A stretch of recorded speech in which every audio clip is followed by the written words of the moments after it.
السلام علیکم ورحمۃ اللہ وبرکاتہ۔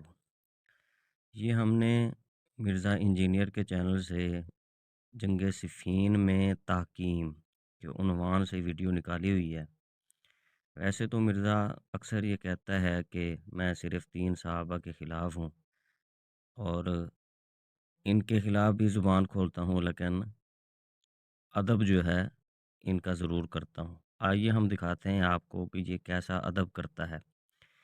کہ مصنف عبد الرزاق سے ایک روایت لے کر آتا ہے کہ جس میں واقعہ تحکیم کی ڈیٹیل ہے۔ یہ واقعہ سند کی انقطاع کی وجہ سے ضعیف ہے، اس کی تفصیل ہم آگے چل کر بیان کریں گے۔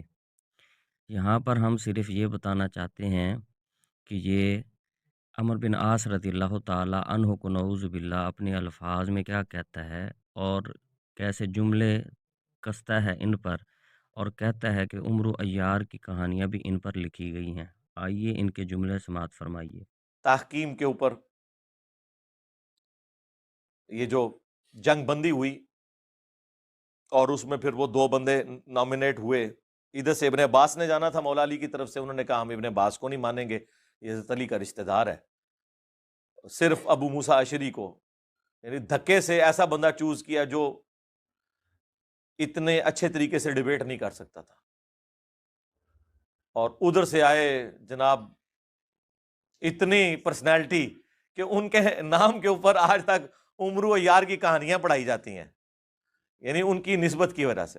تو سنا آپ نے کہ یہ کیسے عمر بن عاص رضی اللہ تعالی عنہ کے بارے میں یہ کمنٹ پاس کر رہا ہے کہ جن کے متعلق خود رسول اللہ صلی اللہ علیہ وسلم کی حدیث موجود ہے، ابن العاص مؤمنان کے عاص کے دونوں بیٹے مومن ہیں، ہشام و عمر، ہشام اور عمر رضی اللہ تعالی عنہما، جن کی ایمان کی گواہیاں خود اللہ کے رسول علیہ الصلوۃ والسلام نے دی ہیں، ان کے متعلق مرزا یہ کہہ رہا ہے کہ عمر و ایار کی کہانیاں بھی ان پر لکھی گئی ہیں۔ پھر آگے چل کر یہ ابو موسیٰ اشعری رضی اللہ تعالی عنہ کی زبان سے نعوذ باللہ انہیں کتا تک ثابت کرنے کی ناکام کوشش کرتا ہے۔ جیسا کہ میں پہلے بھی عرض کر چکا ہوں کہ یہ واقعہ جو ہے سندن ضعیف ہے، جس کی ڈیٹیل ہم آگے چل کر ویڈیو کے آخر میں بیان کریں گے۔ فی الحال ہم صرف اس کی ویڈیو کو یہ سنتے ہیں کہ یہ عمر بن عاص رضی اللہ تعالی عنہ کے متعلق کیا کہہ رہا ہے۔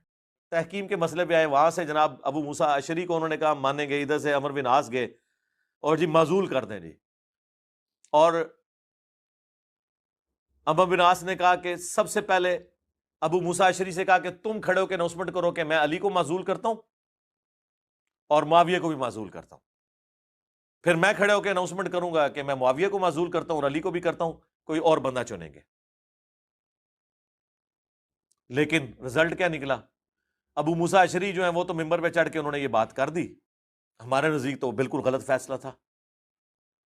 عمر بن عاص جب چڑھے انہوں نے کہا کہ دیکھو اس نے تو علی کو بھی معزول کر دیا اور معاویہ کو معزول کیا، میں معاویہ کو بحال کرتا ہوں، اسے خلیفۃ المسلمین بناتا ہوں اور علی کو معزول کرتا ہوں، ایک صوبے کے گورنر کو خلیفۃ المسلمین بناتا ہوں، یعنی ان کہتے ہیں وہ کھلونے دی تھان دیتی تے منجی ڈا کے بہ گئے۔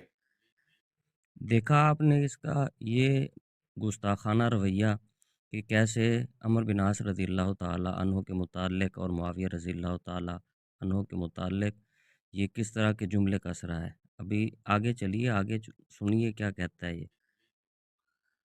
تو ابو موسیٰ اشعری جو ہے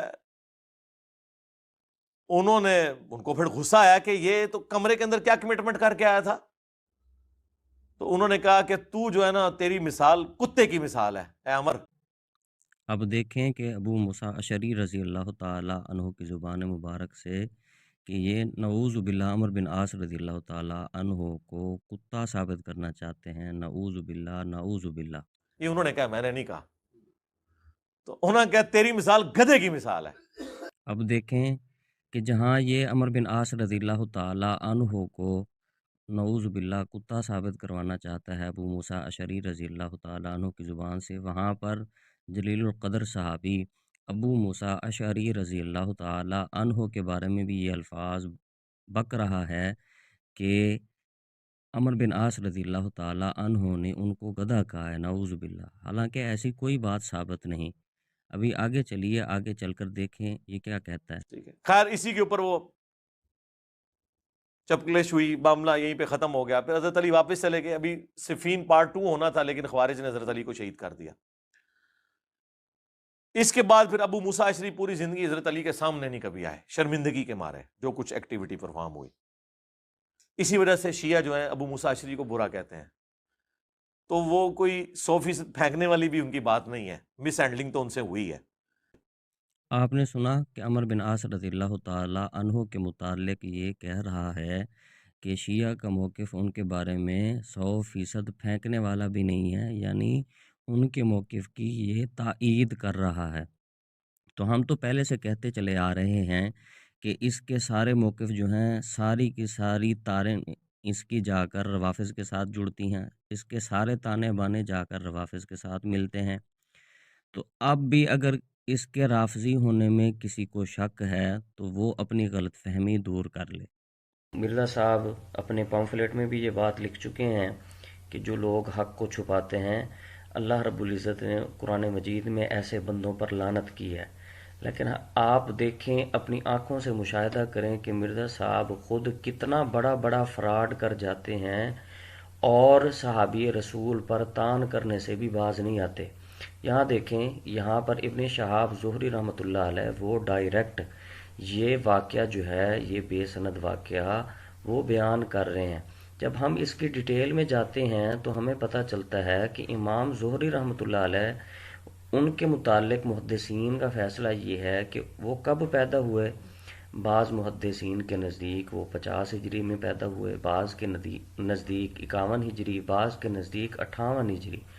تو جب ہم سوال کرتے ہیں مرزا صاحب اور ان کے فالورز سے کہ آپ ہمیں یہ بتائیے کہ علی رضی اللہ تعالی عنہ کا دور خلافت کب ختم ہوا، تو وہ کہتے ہیں 40-41 ہجری میں آپ رضی اللہ تعالی عنہ شہید کر دیے گئے تھے اور آپ کی خلافت کا دور ختم ہو گیا۔ اب امام زہری رحمۃ اللہ علیہ پیدا ہوئے ہیں 50 ہجری یا اس کے بھی بعد، تو وہ اپنی پیدائش سے 10 سال کے پہلے کے واقعے کو کیسے ڈائریکٹ بیان کر سکتے ہیں، اور انہوں نے اسے کس واسطے سے سنا ہے، انہیں کس نے یہ بیان کیا ہے؟ یہ قطعاً انہوں نے یہاں پر کوئی اس کی تصریح نہیں کی ہوئی، اس راوی کا نام یہاں پر مینشن نہیں کیا ہوا، نہیں بتایا ہوا، گویا کہ اس کی سند کے اندر انقطاع ہے اور یہ روایت سنداً ضعیف ہے۔